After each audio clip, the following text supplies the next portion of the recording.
Bonjour à tous, aujourd'hui nous sommes dans le cœur des Alpes, près de Mossane, et on va vous présenter la voiture de Calvin, c'est une Suzuki Swift Sport 125. C'est parti.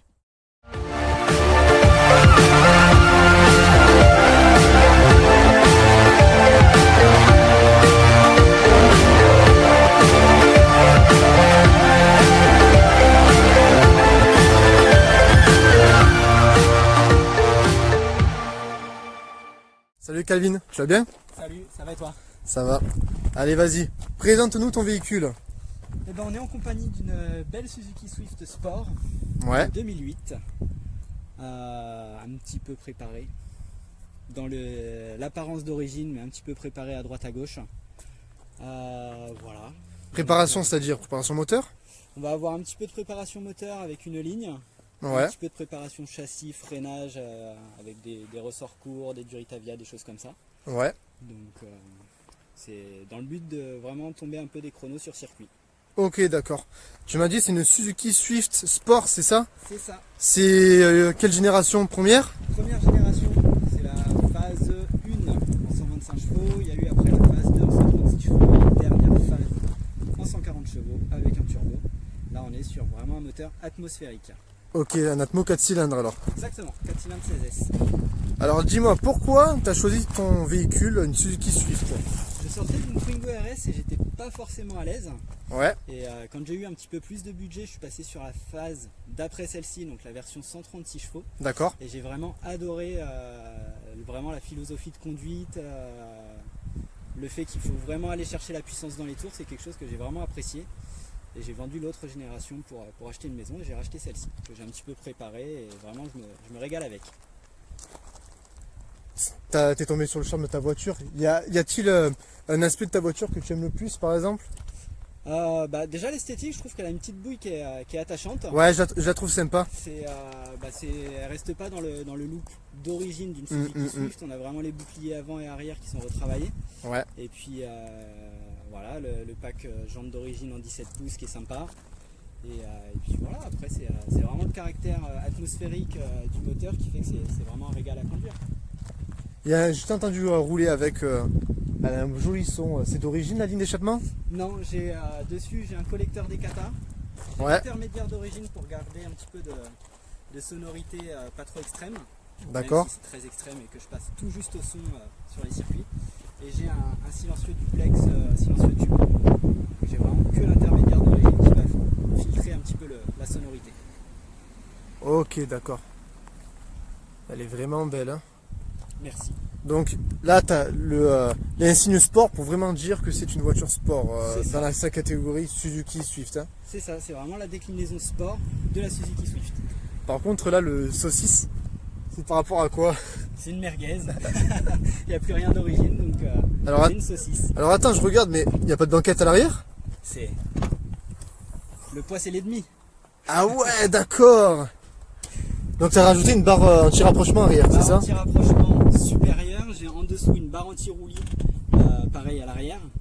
La batterie qui est déportée pour gagner un petit peu, libérer du poids sur le train avant, Avec un sectionneur, hein. avec un coupe-circuit, tout à fait. Coupe-circuit, et tu as même l'extincteur au cas où. C'est ça. Si elle prend feu, j'espère qu'elle prend pas feu quand même ta voiture. Normalement non. Normalement non. Et tu as même en option les petits lus que je vois là-bas, les petits nounours. Exactement. Ah, t'as pas prévu que j'allais dire ça hein, sur la vidéo, hein? C'est des sièges baquets? C'est les sièges d'origine. Ok, d'accord. Donc, Ils ont l'air costauds, hein, tes sièges. Ouais, ils sont très lourds d'ailleurs. Je serai probablement amené à les changer un jour. Mais c'est pareil, spécifique à la version sport ces sièges-là. T'as pas de galette ou de roue de secours? Non, d'origine c'est un kit anti-crevaison. Mais pour une raison évidente de poids, je l'ai viré. Ouais. Et voilà. Allez, ben je veux bien qu'on regarde un peu l'habitacle. Habitacle, on ouvre de suite la portière. Donc l'habitacle est resté quasiment d'origine. La D'accord. seule chose, bon, à part évidemment les banquettes arrière que j'ai modifiées sur l'habitacle, tout ça c'est d'origine. Alors, c'est du plastique, c'est une finition, ça donne une finition un petit peu alu-brossée sur ta... C'est ça, c'est du plastique, c'est une voiture qui valait 17 000 € à peu près neuve Ouais. à sa sortie. Donc forcément c'est pas de la très bonne qualité, on a du plastique dur partout. Et donc pour en revenir à l'habitacle, la seule chose que j'ai modifiée c'est au niveau du levier de vitesse, j'ai mis un shifter pour avoir les rapports plus courts. Alors shifter c'est quoi? C'est pour avoir des rapports beaucoup plus courts, c'est ça? C'est pour avoir en fait les vitesses beaucoup plus rapprochées. La boîte n'est pas plus courte, mais les rapports sont beaucoup plus rapprochés. Je vois que tu montes jusqu'à 8000 tours minute maximum? 7002, j'ai une régule. Alors c'est le gros défaut de cette voiture. D'accord. Cette phase-là, c'est une régule comme un diesel. Il n'y a pas de rupteur. Ok. Donc, Donc ça veut dire que c'est jusqu'à ce que le moteur il explose quoi, entre autres. alors, arrivé à 7200 tours, ça coupe l'injection et il se passe plus rien. On n'a plus de puissance, mais il n'y a pas de rupteur. C'est une Suzuki Swift qui est de série. Juste on a rajouté un peu plus de puissance. Je vois des pédaliers en alu aussi, c'est ça? Tout à fait. Ok, ah c'est d'origine aussi. Pédalier à lui d'origine. Les sièges, tes sièges là, c'est ceux d'origine spécialement pour une sport ou ce sont surtout les Suzuki Alors non, Swift, ça hein. c'est vraiment l'habitacle, les sièges spécifiques à la version sport. Ok d'accord, ouais, ils ont l'air confortables, hein. Je vais passer de l'autre côté pour regarder.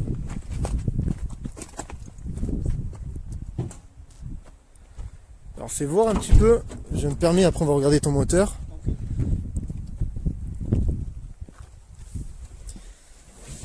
Tenue de conduite, dis-moi.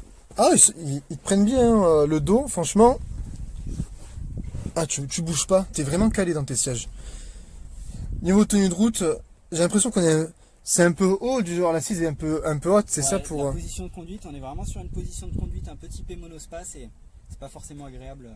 Ça me fait penser un peu à la Fiat Panda. La Fiat Panda 100 HP. J'ai pas eu l'occasion d'essayer, j'aimerais beaucoup, mais je pense que c'est à peu près la même chose. Toi tu l'as rajouté, tu m'as dit, c'est ça? Exactement. La version n'est pas du tout numérotée au départ. C'est juste les 6 derniers chiffres du numéro de série. Il y a eu beaucoup d'exemplaires. Je sais pas du tout. Tu peux montrer le moteur de la petite bête s'il te plaît?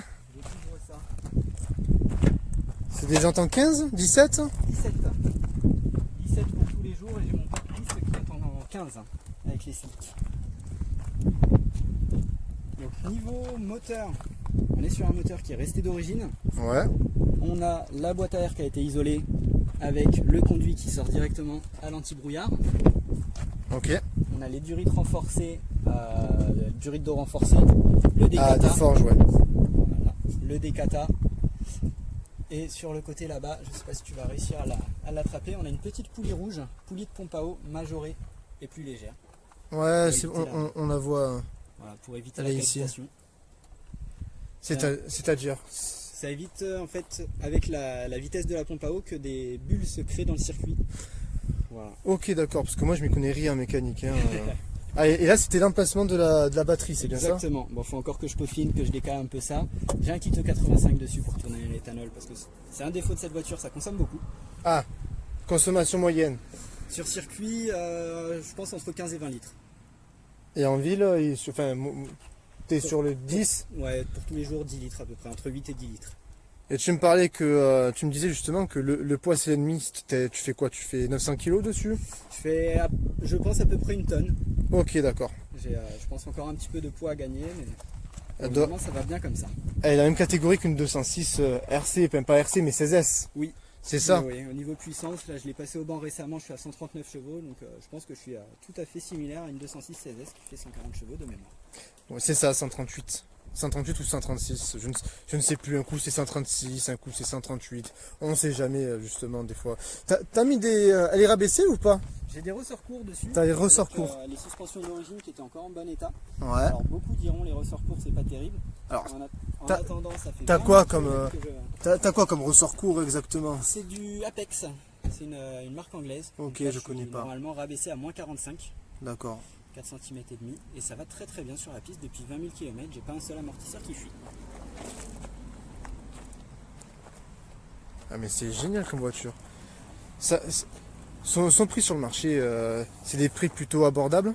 Alors oui, ça reste une voiture très abordable pour qui veut un peu découvrir le monde de la petite sportive. Ouais. C'est pas fulgurant non plus. Mais ça cote environ entre 3 et 7 000 euros suivant l'état et le kilométrage.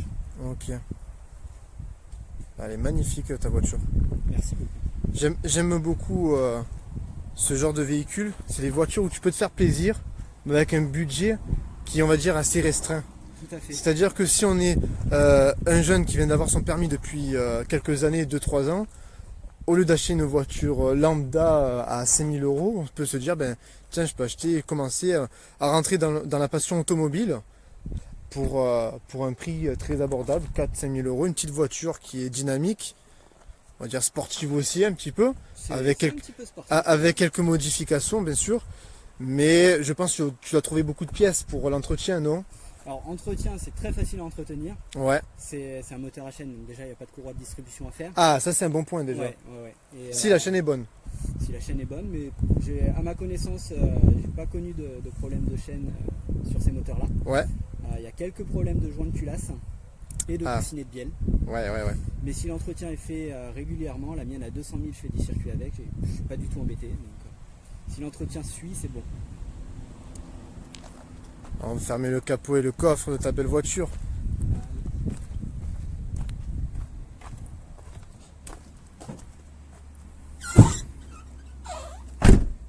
Alors ici, nous sommes au cœur des Alpilles. Je vais faire un petit tour du lieu où nous sommes.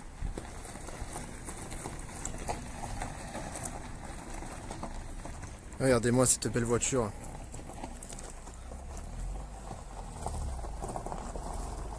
On peut se faire plaisir avec 5000 euros. Vraiment, c'est quelque chose qui peut rentrer dans une passion pour un jeune à moindre coût que d'acheter une voiture qui en vaut 20 000, etc. Et ne pas savoir dans quel sujet on se lance. Bah, puis c'est une voiture qui se prépare bien, à moindre frais. Ouais. Enfin, à moindre frais, ça dépend où on s'arrête. Mhm. Mais bon, on trouve facilement des pièces pour pas très cher, pour qui a envie de se faire un petit peu plaisir de temps en temps sur circuit. Et ben, après cette présentation, tu vas me faire un petit tour. Tout à fait. Est-ce Hein que tu veux que je te la mette en route, qu'on l'entende un petit peu? Ah, volontiers, ouais, avec plaisir. Démarre ce beau moteur. Donc c'est un 4 cylindres, 125 chevaux.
Dérapé, mais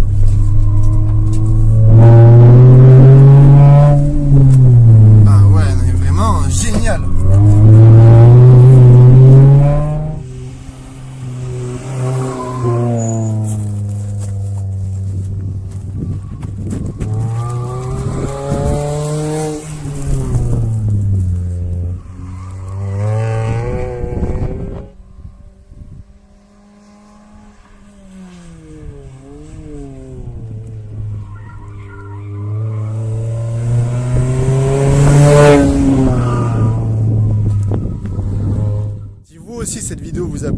pas à lâcher un petit pouce bleu, vous abonner.